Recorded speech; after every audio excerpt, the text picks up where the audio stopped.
Boa noite, Poema. Meu Deus, você está feliz ainda? Que alegria de estar aqui nessa noite com vocês. Antes da gente começar aqui a nossa mensagem, queria deixar 2 recados bem rápidos para vocês. Se tem alguém aí namorando, noivo, que deseja se casar, chegou o seu momento, meu amigo. Amanhã as inscrições do curso de noivo, elas estarão liberadas. Então, se você deseja se casar, pode entrar em contato com a secretaria da igreja e faça a sua inscrição. Tenho certeza que vai ser uma bênção na vida de vocês. E o outro recado é: próximo domingo, quem vai estar abrindo aqui o nosso culto são as nossas crianças. Então, se você é pai, se você é mãe, chegue um pouco mais cedo. Os cultos serão nos mesmos horários, mas chegue um pouco mais cedo, para que você pegue um lugar bem legal aqui na frente e você possa ver aí o que as nossas crianças vão estar fazendo, amém? Vai ser poderoso, tenho certeza disso. Meu Deus, estava ouvindo a oferta do Dani aqui, quanta coisa ele falou que está conectado com a nossa mensagem nessa noite. Eu acredito que Jesus, Ele tem um recado para nós nessa noite, Ele tem uma mensagem para entregar aos nossos corações. E eu estou muito feliz com tudo que Jesus tem feito nessa casa, nesse tempo. Me sinto privilegiado de poder estar fazendo parte de tudo isso. E vocês também fazem, amém? O desejo de Deus, desde o princípio, desde Gênesis, sempre foi esparramar o povo pela terra.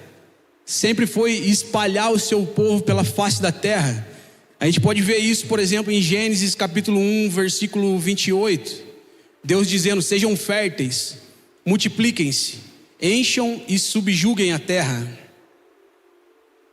Eu não sei se você consegue perceber, mas existe um novo tempo, uma nova estação que Deus abriu sobre a nossa família, sobre a nossa casa nesse tempo. Se você voltar um pouco, as últimas ministrações, Mark falou que Deus, Ele nos despedaçou, que Deus, Ele realmente nos amassou, mas Ele tem nos restaurado nesse tempo e existe uma nova atmosfera sobre nós. O Léo Barreto, na semana passada, disse que o deserto, ele é um lugar de preparação, um lugar de treinamento, para que a gente realmente possa viver no poder de Deus, amém? Então, existe um novo tempo maravilhoso que se abriu sobre nós. E eu sinto muito forte no meu coração que muito em breve, Deus vai nos esparramar e nos espalhar novamente, não somente pela face do Brasil, mas pelas nações, amém? Eu sinto que esse tempo está chegando novamente. Eu sinto que a gente está muito próximo de Jesus nos esparramar novamente.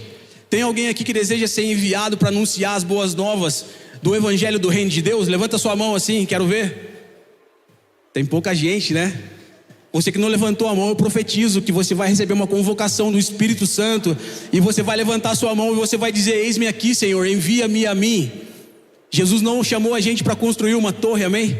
Jesus chamou a gente para povoar essa terra e anunciar aos 4 cantos do Evangelho do Reino de Deus, as boas novas, as boas notícias. Faça uma pergunta para você mesmo nesse momento. Nessa estação nova, nesse tempo que Deus tem aberto sobre nós, você está dentro ou você está fora? Faça para você mesmo essa pergunta. Você está participando, você está vivendo esse novo tempo, essa nova estação? Às vezes, em momentos como esse, nós perdemos o time, nós perdemos o tempo de Deus. E a sensação que nós temos muitas vezes é que parece que os nossos amigos, eles passaram de ano e eles foram para um próximo nível e nós fomos reprovados em alguma prova. A sensação é que existia uma viagem planejada, então o nosso visto foi negado. Então os nossos amigos, eles viajaram e nós ficamos. Nós passamos por um momento como esse nessa casa alguns anos atrás. Nós perdemos o time e a sensação, ela era terrível. Parecia que o trem tinha passado e a gente não tinha entrado. Então a sensação era de um desespero, do tipo: Jesus, não nos deixa de fora daquilo que o Senhor está fazendo. Nós queremos participar, nós queremos viver tudo aquilo que o Senhor tem para nós. Mas nós perdemos o time. Alguns anos atrás nós estávamos exatamente nesse lugar.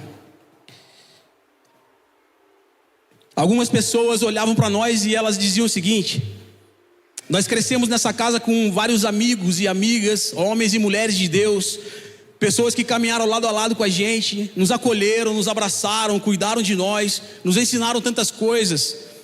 Mas chegou um certo momento em que essas pessoas, elas foram enviadas, elas foram esparramadas. Algumas foram para outros estados, para outras cidades e alguns até para outras nações. E nós ficamos aqui.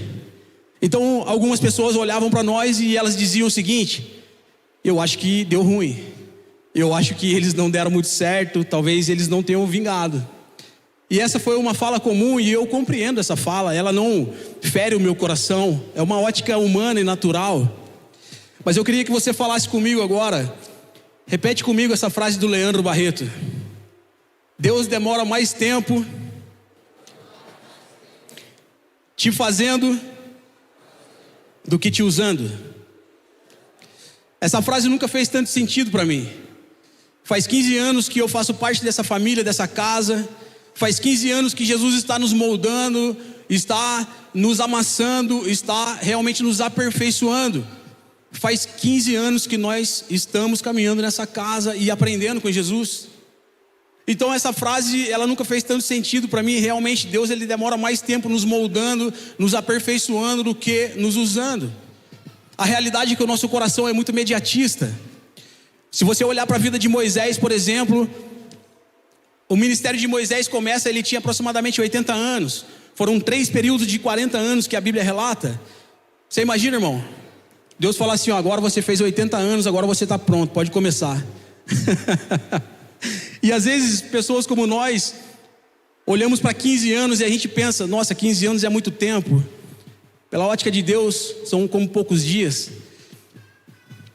Ouvimos algumas pessoas importantes para nós, pessoas que caminham com a gente até hoje, dizendo o seguinte: vocês precisam ir embora daqui de Taubaté, aqui não tem lugar para vocês, vocês precisam sair daqui. Só que sempre existiu uma convicção, uma verdade no meu coração e no coração da Fabi. E essa verdade é a seguinte: nós nunca estivemos atrás de um lugar, nós sempre estivemos atrás de uma pessoa, e o nome dessa pessoa é Jesus Cristo. Então essa verdade dirigiu a nossa vida por muito tempo, e foi por meio dela que nós permanecemos. Então se você sente que perdeu o time, se você sente que você está aqui dentro, porém fora do que Deus está movendo, do que Deus está fazendo, eu queria trazer alguns pontos aqui para que a gente possa entender qual é a condição que vai nos reposicionar no lugar de autoridade que Deus tem para mim e para você. Se você acha que não tem jeito, fica tranquilo, irmão. Jesus é dono do tempo e basta uma resposta para que Ele possa remir o seu tempo. Você pode estar no último lugar da fila, Jesus pode te colocar nos primeiros lugares, amém?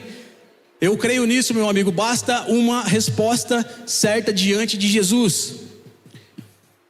Primeiro ponto que eu queria falar com vocês aqui: quem é Jesus para você?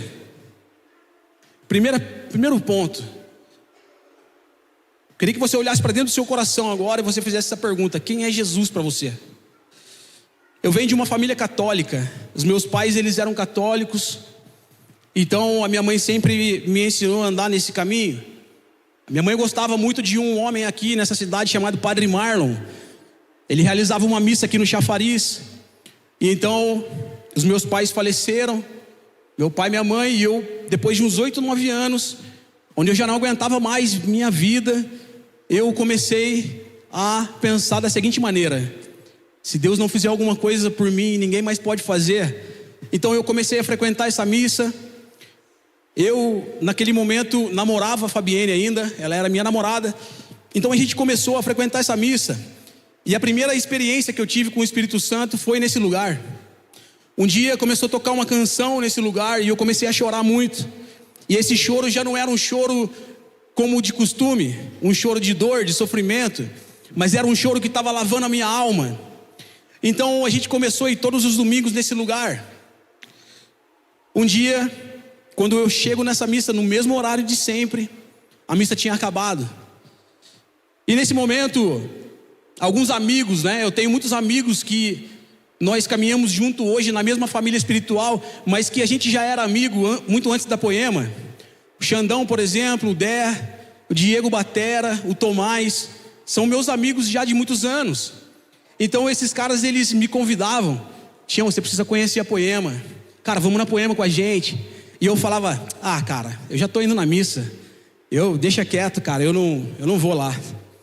Então nesse dia eu chego na missa e eu tenho um nível de loucura hoje para dizer para você que Deus acelerou o tempo, cara, porque Ele tinha um encontro marcado comigo naquele dia. Eu creio nisso. Jesus, Ele tem as suas maneiras de nos encontrar. Então naquele dia eu chego na missa e todo mundo estava saindo, exatamente no mesmo horário de sempre. Eu olhei para minha, a Fabi era minha namorada até então, olhei para ela e falei o seguinte: como é que eu vou voltar para o trabalho amanhã sem ouvir aquela canção que toca o meu coração? Eu não vou conseguir. Olhei para ela e falei assim: vamos lá naquela tal de Boêmia?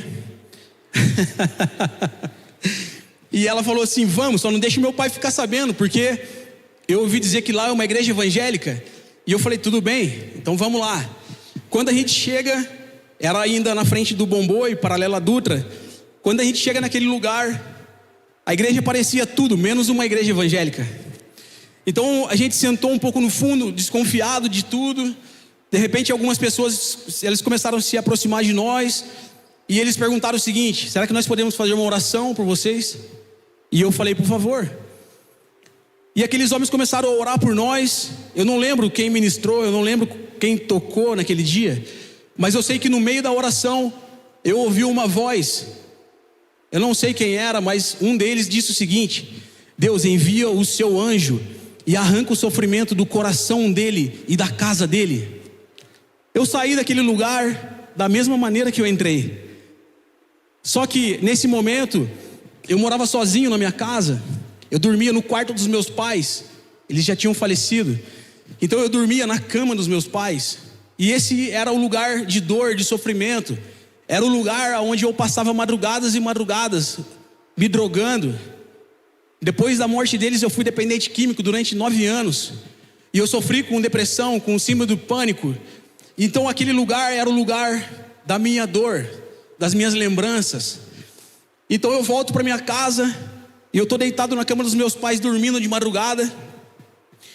Existe uma passagem que Paulo diz o seguinte: eu não sei se no corpo ou fora do corpo, era meio que um transe.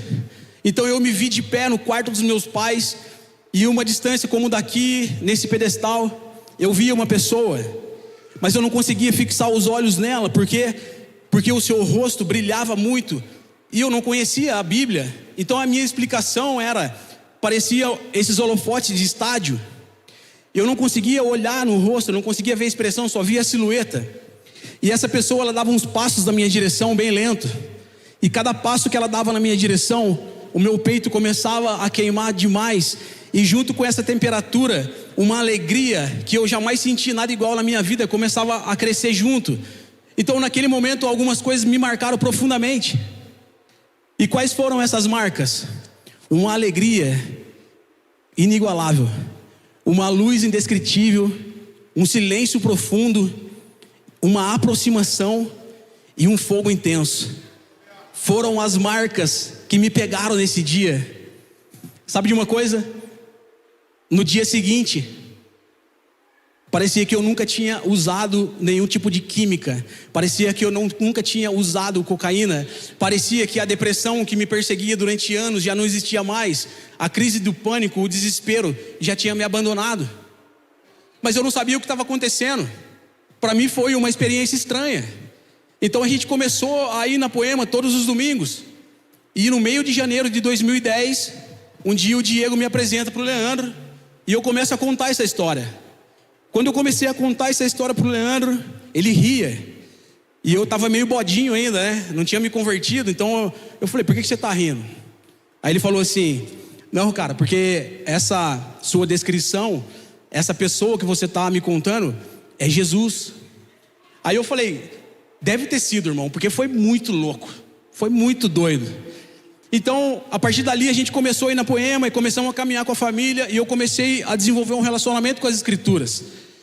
Depois de alguns meses, eu chego na passagem da transfiguração, irmão. Então tudo aquilo que eu não conseguia explicar, eu vi e estava escrito na Bíblia. Estava sentado numa cadeira dentro da minha casa, numa mesa, e a hora que eu chego na passagem da transfiguração, a Bíblia diz o seguinte: então o seu rosto brilhou como o sol, e as suas vestes ficaram resplandecentes como a de um relâmpago. Eu falei, foi isso aqui que eu vi, cara. Quase caí da cadeira, assim, já tive um outro encontro louco com Deus. Meu Deus, foi muito poderoso. E por que eu estou falando tudo isso para você? Quem é Jesus para você, meu amigo? Repete essa frase comigo. Se você não tem uma revelação pessoal e íntima da face de Jesus, você não vai resistir o dia mal. Quem Jesus é para você? É o Jesus da mensagem do YouTube? É o Jesus que você ouviu dizer? Ou é o Jesus que deixou marcas na sua vida? Essa é uma verdade que não pode ser roubada do meu coração, irmão.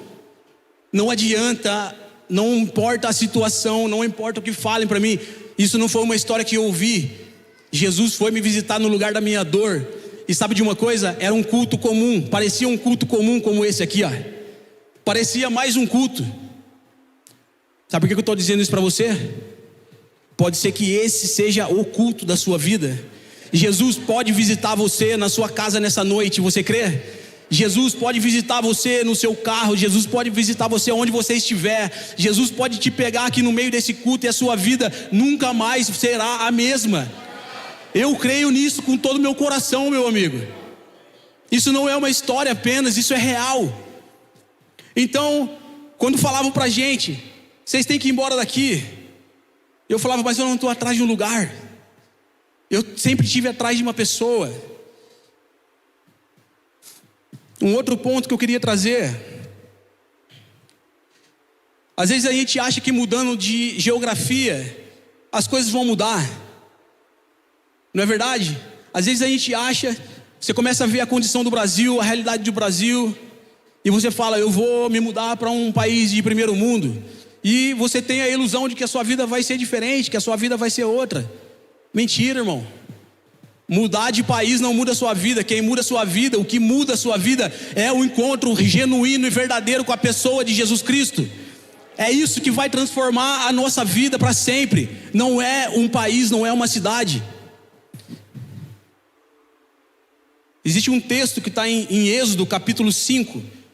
E esse texto ele é maravilhoso porque ele fala do povo hebreu, do povo de Deus, que estava sendo escravizado no Egito. E esse povo, ele estava prestes a fazer uma transição, ele estava prestes a fazer uma passagem. E como é que eles estavam vivendo nesse período, nesse momento? Se você está com a sua Bíblia e você quer me acompanhar, Êxodo capítulo 5, não sei se o pessoal vai projetar aqui.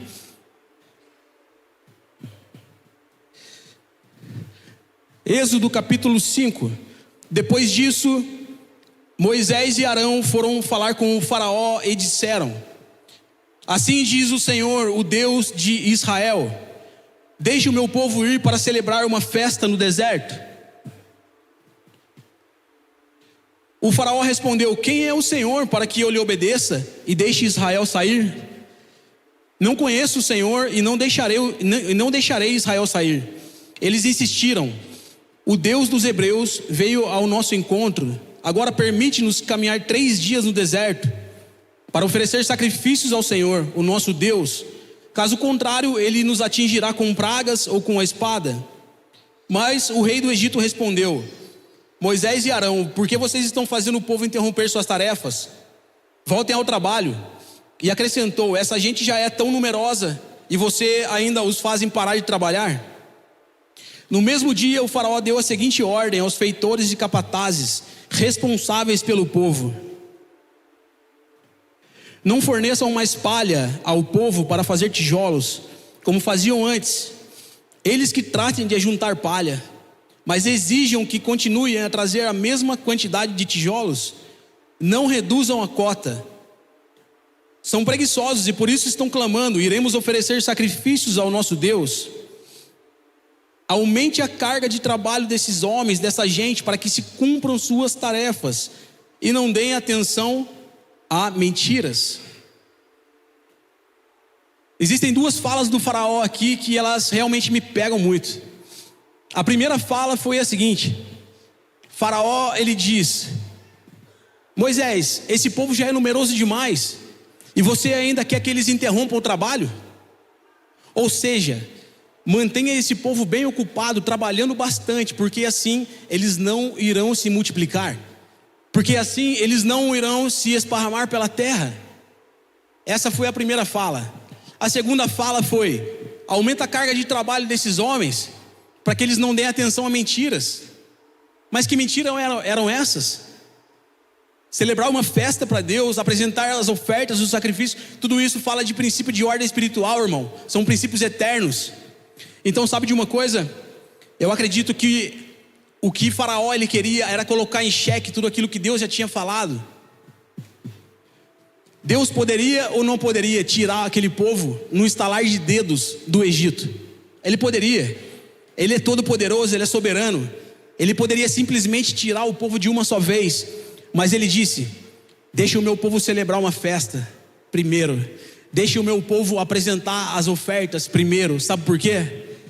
De nada adianta você mudar a geografia se não existir uma mudança de mentalidade, uma mudança de coração, irmão. Quando falava de fazer uma festa para o Senhor, isso fala de celebração, uma mudança de mentalidade. Aquele povo vivia como escravo, então de repente eles estariam celebrando uma festa. Que sentido que faz um escravo celebrar uma festa? A apresentação das ofertas falava de algo mais profundo, de algo que tocava o coração. Então, antes de Deus transicionar aquele povo, Deus queria mudar a mente e mudar o coração deles. Como foi falado na semana aqui passada pelo Léo, o deserto ele não é um fim, mas o deserto ele é um lugar de preparação, um lugar de treinamento. E essa tem sido a estratégia nesses dias, irmãos. A ideia não é tirar alguém aqui da igreja. A ideia não é tirar você daqui da igreja. Sabe qual que é a ideia? É manter você bem ocupado, trabalhando muito, bastante, para colocar em xeque tudo aquilo que Deus já falou a seu respeito, para colocar em xeque tudo aquilo que Deus já prometeu. Assim como a serpente fez com Adão e Eva no jardim. Foi isso mesmo que Deus disse? É isso mesmo que Deus falou? Sabe para quê? Para que você não cuide de ninguém, para que você não tenha tempo para ir no GC, para que você não multiplique o GC, para que você viva uma vida cada dia mais isolada, longe do corpo, e uma vida egoísta. Essa é a ideia. Existem vários irmãos que têm um chamado poderoso de Deus aqui, nessa casa, nessa noite, nesse culto. Mas talvez eles já nem acreditam mais. Talvez isso tenha se tornado uma dúvida no coração deles. Eles talvez acham que isso foi para um outro tempo. O tempo já passou, eu já perdi o time, já não é mais para mim isso aí.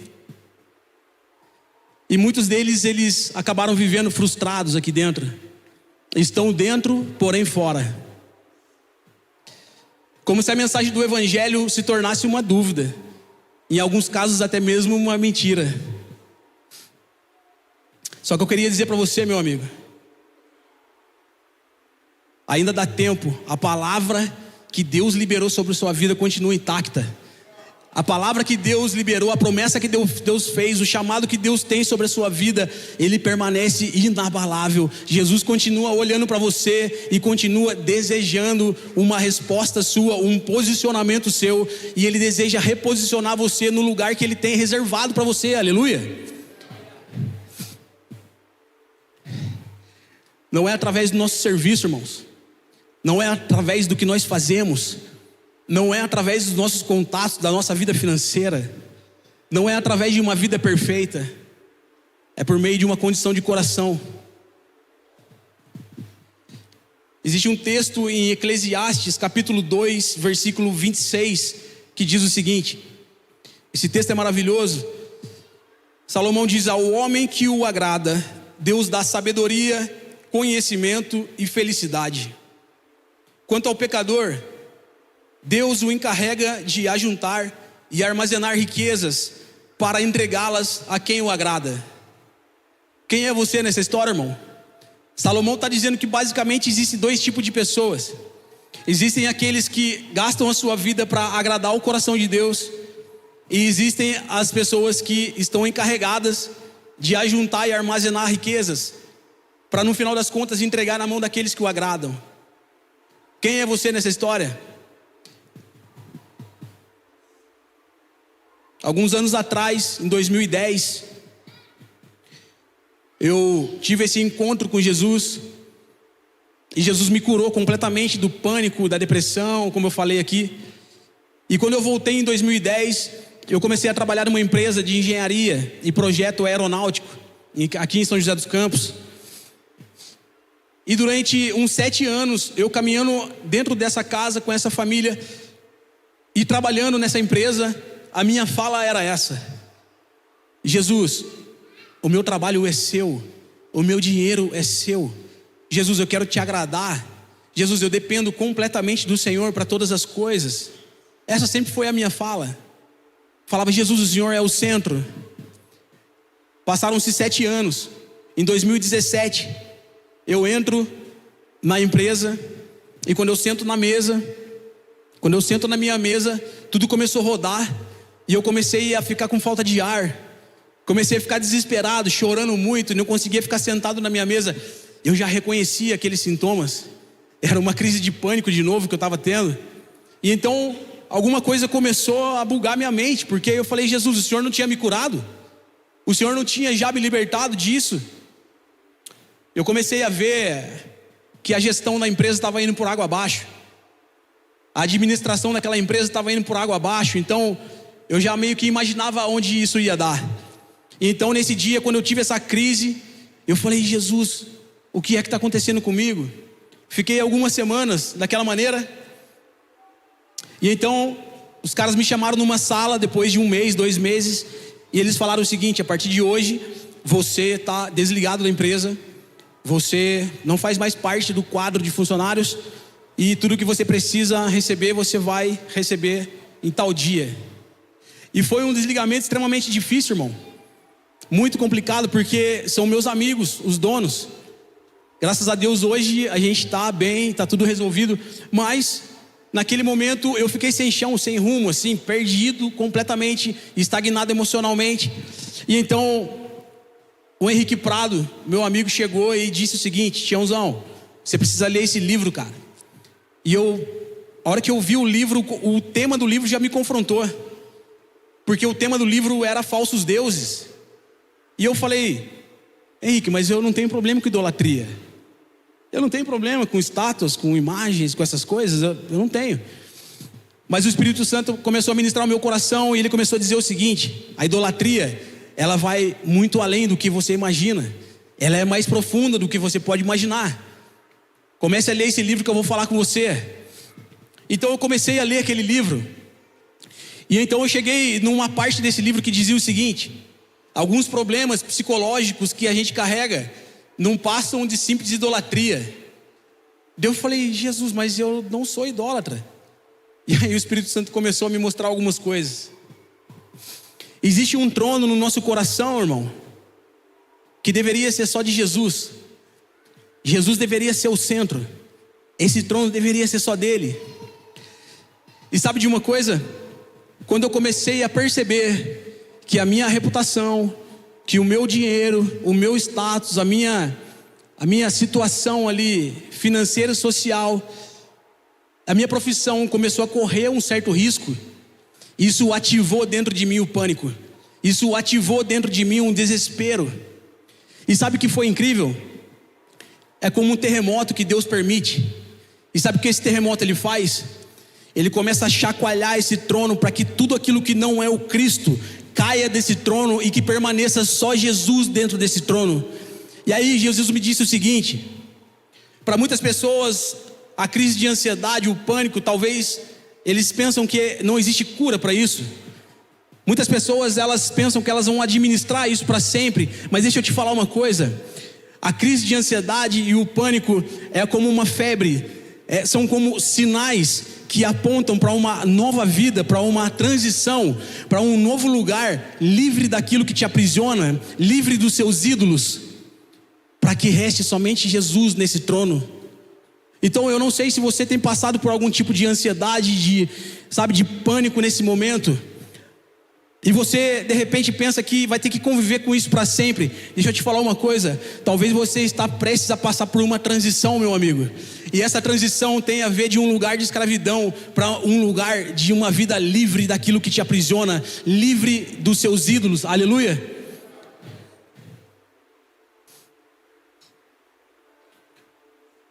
Um outro ponto, quando a gente está nesse lugar de estagnação, nesse lugar que parece que as coisas não avançam, que as coisas não fluem, a gente é tentado a querer fazer alguma coisa, a gente é tentado a querer produzir alguma coisa mecanicamente, para que a gente seja reposicionado novamente, e para que a gente faça parte desse novo tempo, desse novo lugar. Só que não depende daquilo que a gente pode fazer, não depende daquilo que a gente faz. Davi, depois de mandar o seu amigo Urias à frente de batalha e se deitar com a sua esposa, sabe o que ele faz? Ele escreve o Salmo 51. E se você quer ver um homem desesperado para não perder a presença de Deus, a alegria da salvação, se você quer ver um homem com arrependimento genuíno e verdadeiro, leia o Salmo 51. No final do Salmo 51, no verso 16 e 17, ele diz o seguinte: não te deleitas em sacrifícios, nem te agradas em holocaustos, senão eu os traria. Os sacrifícios que agradam a Deus são um espírito quebrantado, um coração quebrantado e contrito. Ó Deus, não desprezarás.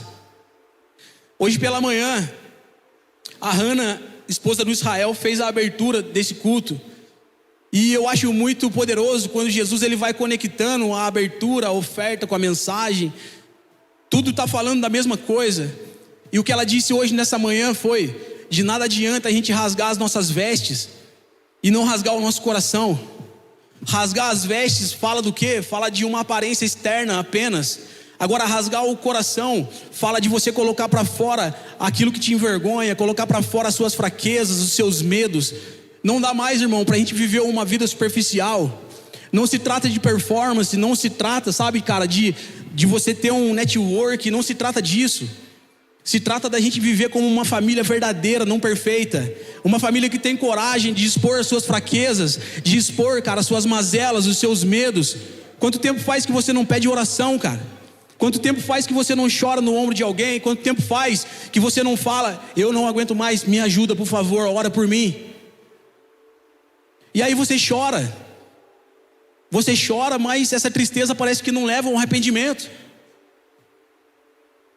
Jesus está querendo mexer no nosso coração, meu amigo. A condição do coração, ela é que vai ser como um ticket para o novo nível. É a condição, é a postura de coração. É tempo da gente ser genuíno, cara, vulnerável, transparente. Próximo ponto, ponto 4. Isso é boa. Esteja sensível às pessoas que Deus vai colocar na sua vida nesse momento. Eu sempre fui um cara meio que repelente à profecia, impressionante. Sempre vi Jesus falando de uma forma, desenhando com algumas pessoas, levantando profeta, palavra de conhecimento, palavra de sabedoria, profecia. E Jesus falando diretamente, de uma forma objetiva com muita gente. E eu falava: pô, Jesus, fala assim comigo também, porque comigo não? E não acontecia. Por muito tempo eu esperei por isso, eu orava por isso e não acontecia. E então eu comecei a fazer uma prova com Jesus. Eu falei: Jesus, se isso é real, então o Senhor vai falar comigo. O Senhor vai me dar um sinal de que isso é real. Um dia o Mark está ministrando aqui, alguns anos atrás. Um dia o Mark está ministrando aqui, e eu estou ali parado igual um poste. E de repente o Mark termina a ministração, e ele desce com aquela cara dele do Samuel, da casa de Davi, sabe qual é? Desceu com aquela cara dele de Samuel, olhão de profeta assim. Aí eu olhei e falei: Jesus, é agora. agora eu quero ver se isso é real. Segurei o ar, fechei os olhos e eu falei, pode vir, Jesus, estou facinho, me atropela. Fechei os olhos, daqui a pouco eu sinto o vento passando no meu rosto assim, ó. A hora que eu abro o olho, ué, cadê ele? Passou por mim, irmão, nem me viu, foi embora. Eu falei, tô falando, esse negócio funciona comigo não. E ali eu comecei a trocar uma ideia com Jesus no coração. Nessa que eu estou ali conversando com Jesus, falando com ele, de repente levanta um menino, cara, um jovem dessa casa. Não posso nem falar que era adolescente na época, era um menino. Ele se levantou e ele veio na minha direção. Então, quando o Mark passou, ele veio na sequência. A hora que ele chegou diante de mim, ele se ajoelhou e colocou as mãos nos meus pés. E ele começou a orar sobre os meus pés. Daqui a pouco ele levantou, ele pegou uma nota de R$20 e ele falou assim, isso aqui é tudo que eu tenho. E ele colocou na minha mão, cara. Irmão, R$20 para aquele menino era tipo 20 mil reais. Era 2 mil reais, cara, na mão dele naquele tempo. Quando ele colocou o dinheiro na minha mão, ele me abraçou chorando. Ele falou assim, cara, posso orar por você? Eu falei, pode orar, cara. A hora que ele saiu, Jesus falou comigo, você espera que eu venha por meio dos grandes homens, mas eu venho por quem eu quiser, do jeito que eu quiser. Eu venho por meio de um menino, eu venho por meio de uma criança, eu venho por meio do fogo, no meio do Espírito, eu venho por meio da chuva, eu venho por meio da brisa suave, porque eu sou Deus e eu faço do jeito que eu quiser. Aleluia. Será que você pode receber de alguém que é menor que você? Será que você pode receber de alguém que tem menos experiência que você? Será que você pode receber de alguém que não tenha tanto tempo na fé, na caminhada como você? Jesus sabe que a gente não consegue quebrar o nosso coração, cara. Ele sabe que a gente não pode apresentar um coração que seja aceitável a Ele. Mas Jesus, Ele é mestre em quebrar o nosso coração, aleluia. Cara, isso foi maravilhoso. Você não tem noção como que o meu orgulho foi abatido, como que a minha arrogância, a minha prepotência, porque a gente tem essa exigência, não é verdade? A gente quer estar nas melhores mesas, nas mesas com os caras que aos nossos olhos são mais relevantes. A gente quer estar nas mesas dos pastores. Agora, quando chega um irmão que serve na limpeza dessa casa, a gente olha para ele e acha que não tem nada para oferecer. Que coração é esse? Aonde a gente, que evangelho é esse que a gente está vivendo? Deus não se move dessa maneira, irmão. Você deveria olhar com mais carinho para as pessoas que limpam essa casa, para as pessoas que te recebem aqui no estacionamento, para as pessoas que estão aqui com balinhas na mão, estão limpando os banheiros. Você deveria olhar com mais atenção e mais carinho para as crianças. Se você é pai, você é mãe, talvez você está procurando uma resposta dentro da igreja, e Deus está querendo falar com você por meio do seu filho na sua casa.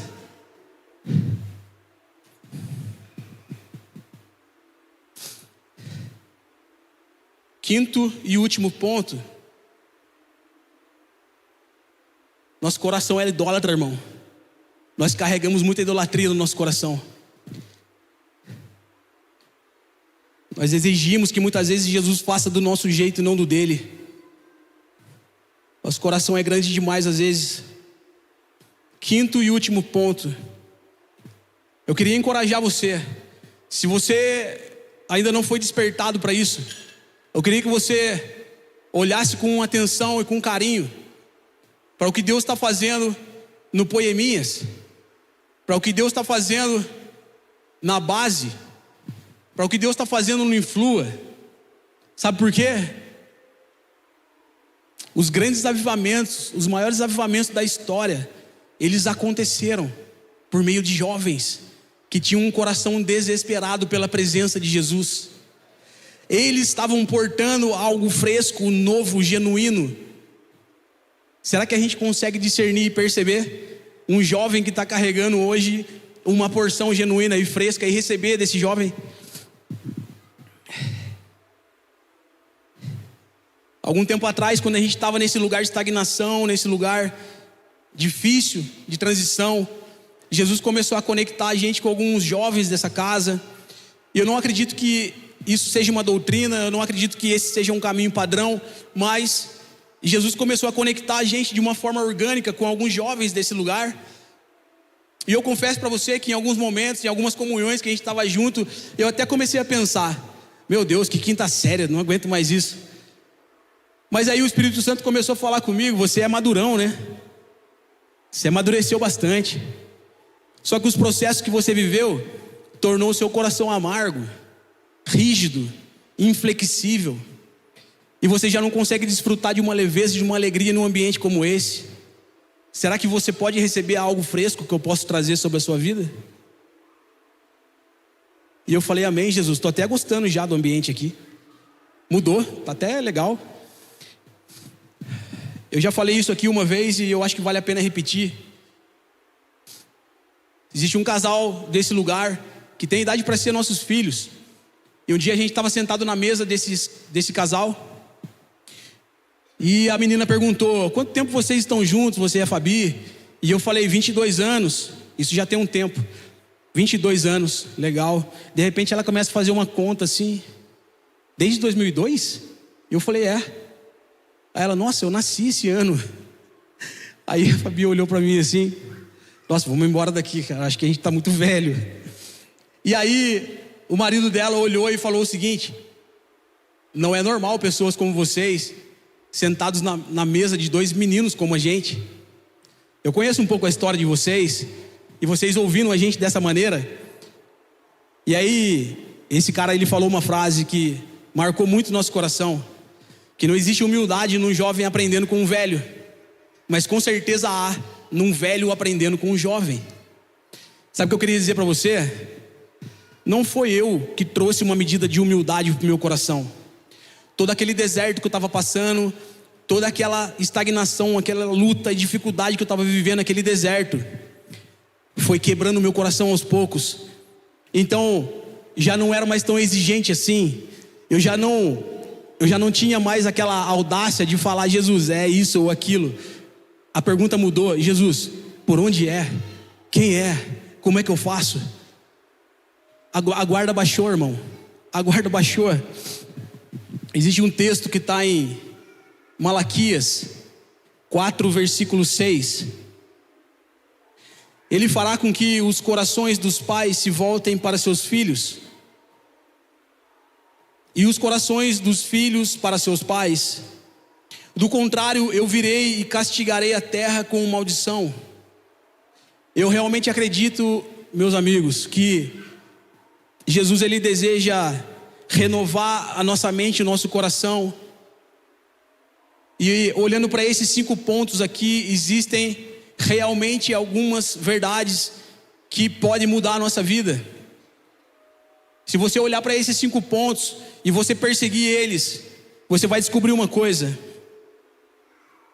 ainda que a gente faça tudo isso, sabe qual é a conclusão?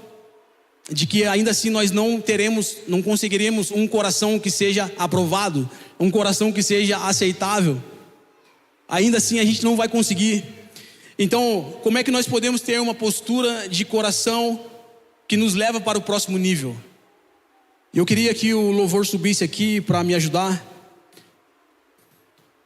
Como é que nós podemos, qual é a resposta, qual é a postura que vai realmente nos reposicionar e nos levar para esse lugar de nova estação, de novo tempo? Uma coisa maravilhosa é que Jesus já sabia disso desde o princípio. Ele já sabia que a gente não poderia apresentar um coração quebrantado, um coração contrito. Então ele fez algumas promessas para nós. Uma dessas promessas está em Jeremias capítulo 31. Estão chegando os dias, declara o Senhor, quando farei uma nova aliança com a comunidade de Israel e com a comunidade de Judá. Não será como a aliança que fiz com os seus antepassados, quando os tomei pela mão para tirá-los do Egito. Porque quebraram a minha aliança, apesar de eu ser o Senhor deles, diz o Senhor. Esta é a aliança que farei com a comunidade de Israel depois daqueles dias. Porei a minha lei no íntimo deles e a escreverei nos seus corações. Serei o Deus deles e eles serão o meu povo. Ezequiel capítulo 11, versículo 19: darei a eles um coração não dividido, e porei um novo espírito dentro deles. Retirarei deles o coração de pedra e lhes darei um coração de carne. Então agirão segundo os meus decretos e serão cuidadosos em obedecer as minhas leis. Eles serão o meu povo e eu serei o seu Deus. Graças a Deus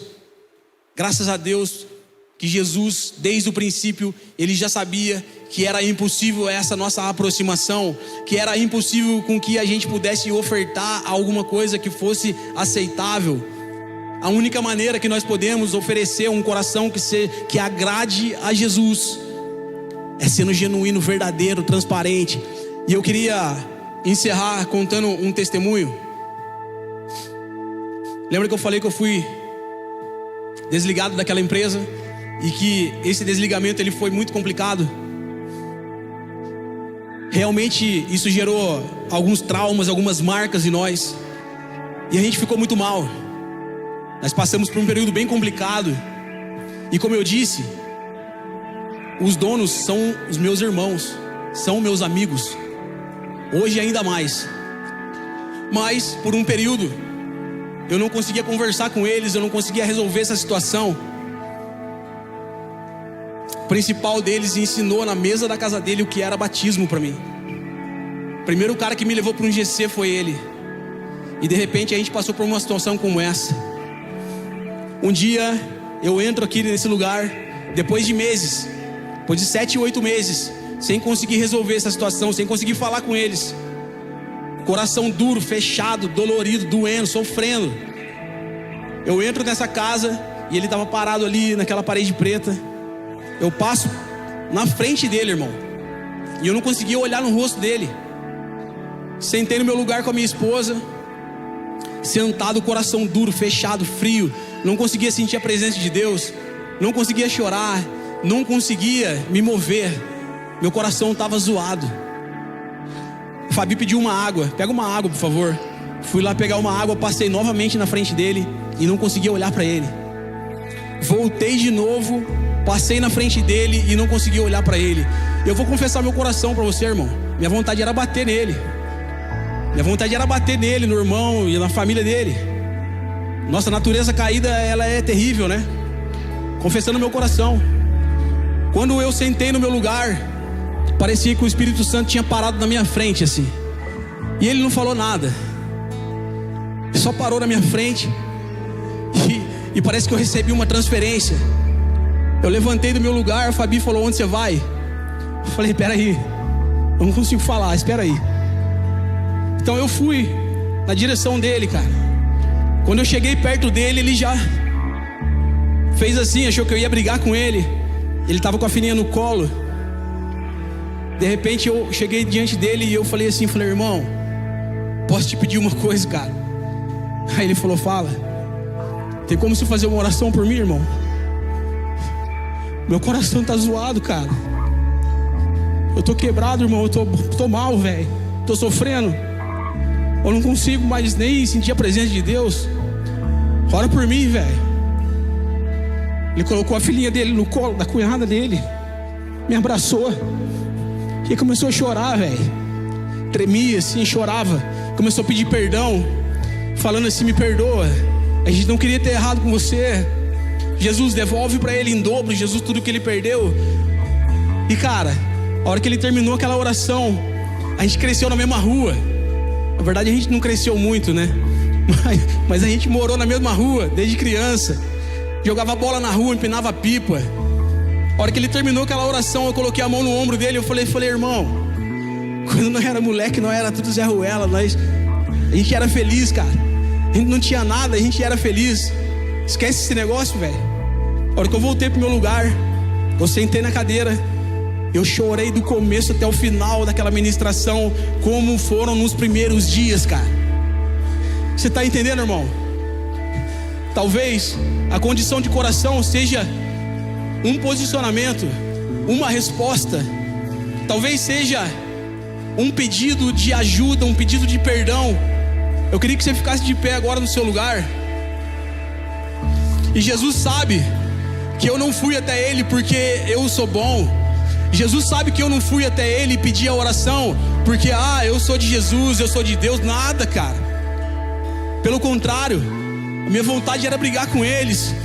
Mas graças a Deus que um dia Jesus falou o seguinte: é necessário que eu volte para o Pai, mas eu não deixarei vocês órfãos.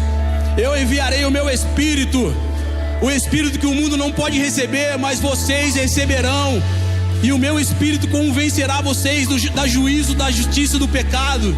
E por meio desse Espírito, cara, na nossa fraqueza Ele nos aperfeiçoa. Não é na nossa força, não é na nossa perfeição, é na nossa fraqueza. É quando nós apresentamos a nossa fraqueza, é que o Espírito de Deus repousa sobre nós e nos aperfeiçoa naquilo que nós não conseguimos. Aleluia. Levanta sua mão, começa a orar comigo nesse momento. Jesus, nós não conseguimos, Jesus. Nós confessamos e declaramos, nós não conseguimos tomar as atitudes e decisões que nós sabemos que nós devemos tomar.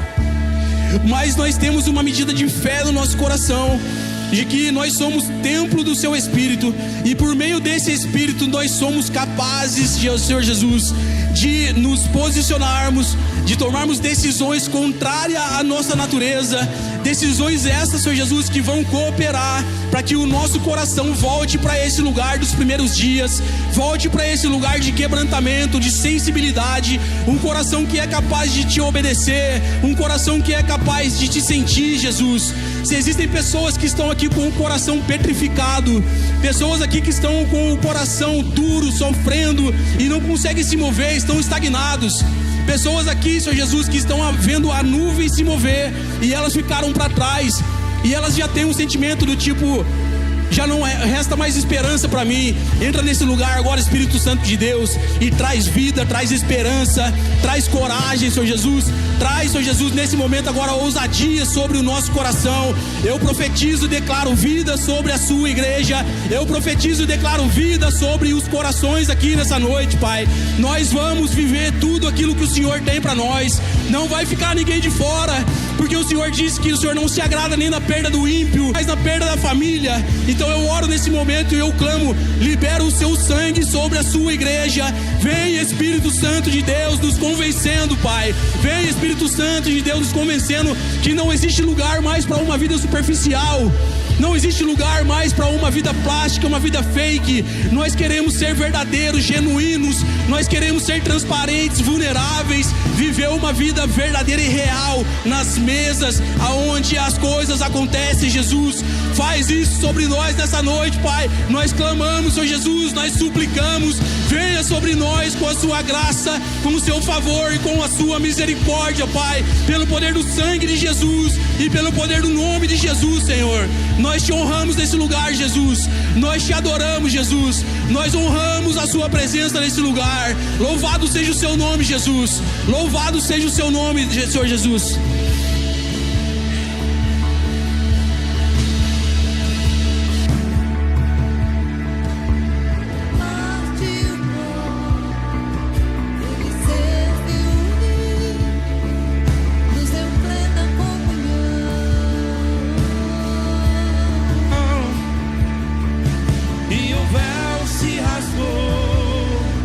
Fez um vivo caminho, temos plena comunhão.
pode, levante suas mãos e agradeça a Jesus por essa noite.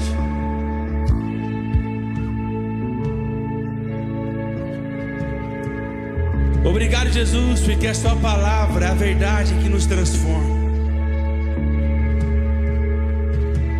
Nós somos gratos a ti, Jesus, por essa noite, por essa celebração profética, Jesus, que vai, Deus, direcionar os próximos dias, meses e anos da nossa vida. Jesus, que nós possamos viver a totalidade dessa palavra ministrada. Onde estiver uma mão levantada, Jesus, que o Senhor continue tocando e renovando. Se você pode, com essas mãos levantadas, profetizar sobre a sua semana. Talvez eu não saiba o desafio, nenhum dos pastores sabe o desafio que você vai enfrentar, mas nós temos um Deus que Ele está no controle de todas as coisas. Comece a profetizar sobre a sua semana, vamos lá. Profetize. Se você está procurando um emprego, profetize a porta aberta desse emprego. Se você precisa de uma saúde renovada, seja curado em Jesus, mas profetize. E Jesus, que nós possamos viver o que foi ministrado sobre nós, que possamos ser a verdade, muito mais que falarmos o que as Escrituras diz, que nós possamos ser a Escritura que muitos vão ler. Obrigado, Jesus, pela nossa família espiritual. Obrigado por esta casa. Obrigado, Jesus, porque nós somos os filhos ao qual o Senhor tem prazer. Nós chamamos Jesus. Se você ama Jesus, dê um forte aplauso a Ele. Se você ama Jesus, dê um brado de alegria.